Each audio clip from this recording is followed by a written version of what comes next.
So hey there, this is Reshu and today I am going to explain you about lymph. ठीक है, जिसमें हम ये देखने वाले हैं कि जो हमारा लिम्फ वाला फ्लूइड है, ठीक है, वो कैसे फॉर्म होगा। इसमें हम ये भी देखने वाले हैं कि हमारा जो लिम्फेटिक सिस्टम होता है, ठीक है, वो लिम्फ को बनाने में कैसे हेल्प करता है। और इसमें हम ये भी देखने वाले हैं कि जो हमारा लिम्फ है और ब्लड है उसका डिफरेंस क्या होगा। ठीक है, और कुछ पॉइंट भी डिस्कस करेंगे जो हमारे एग्जाम पॉइंट ऑफ व्यू से बहुत ज़्यादा इंपॉर्टेंट रहेगा। ठीक है, और हमारे ये जो लिम्फ वाला टॉपिक है, नॉर्मली अगर बीएससी के स्टूडेंट हो आप या एमएलटी या माइक्रोबायोलॉजी को हो, तो आपका नॉर्मली क्वेश्चन जो हमारा ब्लड के ऊपर ही आएगा, ज़्यादा इसमें बड़े क्वेश्चन नहीं आएंगे। ठीक है, तो चलो स्टार्ट करते हैं बिना टाइम वेस्ट किए।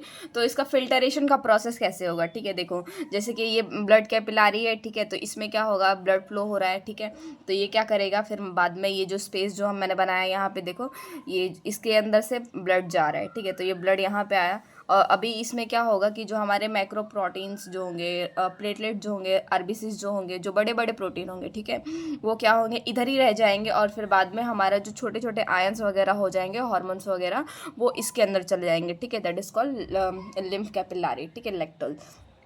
ठीक है, नॉर्मली लिम्फ का प्रोसेस क्या होता है, ब्लड में से आरबीसीज, प्लेटलेट्स, मैक्रोप्रोटीन को अगर हम निकाल देंगे तो हम कहेंगे कि वो लिम्फ है। और लिम्फ जो है हमारा वो कलरलेस होगा क्योंकि उसके अंदर आरबीसीज का प्रेजेंट नहीं होगा। ठीक है, तो आरबीसीज अगर प्रेजेंट नहीं होंगे तो हमारा लिम्फ का जो कलर हो जाएगा वो वाइट हो जाएगा। ठीक है, वाइट है, कलरलेस बोल सकते हो। ठीक है, कलरलेस हो जाएगा। ठीक है, तो इसमें क्या होगा, मतलब इतना प्रोसेस है इसका, मतलब फिल्टरेशन का प्रोसेस है ये।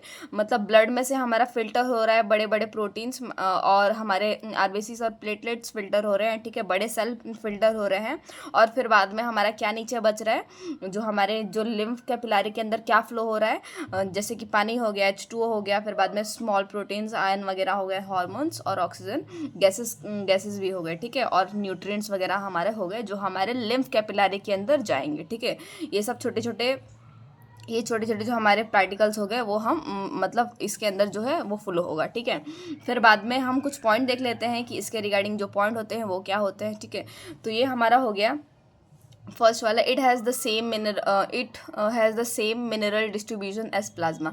मतलब इसका फंक्शन जो है, मतलब जो काम जो है, सेम प्लाज्मा जैसा ही होता है। ठीक है, network of vessels call lymphatic system, मतलब बहुत सारे नेटवर्क होंगे वेसल्स के। ठीक है, लिम्फेटिक वेसल्स के जो होंगे तो उसको हम कहेंगे लिम्फेटिक सिस्टम है। ठीक है, फिर बाद में हमारा नेक्स्ट वाला पॉइंट क्या हो जाएगा कि जो हमारा फैट होता है, ठीक है, जो हमारे डाइजेशन में हेल्प करता है, जो हमारे ये स्मॉल इंटेस्टाइन वगैरह में होता है। ठीक है, उसको हम लेक्टल बोलेंगे। उसका काम क्या होता है, फैट को ऑब्जॉर्ब करना। ठीक है, तो फैट में जो फैट होता है हमारा, वाटर के अंदर सोल्यूबल नहीं होता है, तो उसका कुछ तो काम होना चाहिए ना, जैसे कि कुछ तो मतलब कोई तो निकाल के ले जाएगा। अभी फैट जो है पानी में तो सोल्यूबल होगा नहीं, तो लिम्फ का ही काम है, जैसे कि एक जिसको बोलते हैं हम लेक्टल, उसका काम है कि हमारा फैट को या ऑयल को ऑब्जॉर्ब कर लेता है, फिर बाद में वो इंटेस्टिशियल विलाई के अंदर फिर बाद में लेके जाता है, और फिर बाद में जो प्रोसेस होता है वो होता है। ठीक है, फिर बाद में हमारा ये हो जाएगा कि इसको हम middle man of the blood या टिश्यू या सेल भी कहते हैं। इसको ऐसा क्यों कहते हैं, क्योंकि देखो जैसे कि हमारा सारे सेल के अंदर तो हमारी ब्लड वेसल्स तो नहीं घुसी होंगी। ठीक है, तो ये मिडल मैन है, मतलब ब्लड और सेल का एक मतलब बीच वाला आदमी है। ठीक है, जैसे ये क्या करता है, ब्लड वाला काम करता है, जैसे कि ब्लड है, उसके बाद ये ब्लड को मतलब ब्लड लिम्फ को बोलेगा कि ये मेरा काम जो है वो कर गया। ठीक है, तो उसको बोलते हैं ये बीच वाला आदमी है। मतलब जो ब्लड का आधा काम है वो लिम्फ करता है, उसके बाद जो है लिम्फ जो है वो सारा वो ब्लड के पास पहुंच जाता है। ठीक है, तो ये हो जाएगा हमारा। फिर बाद में help in transportation of nutrition and gas.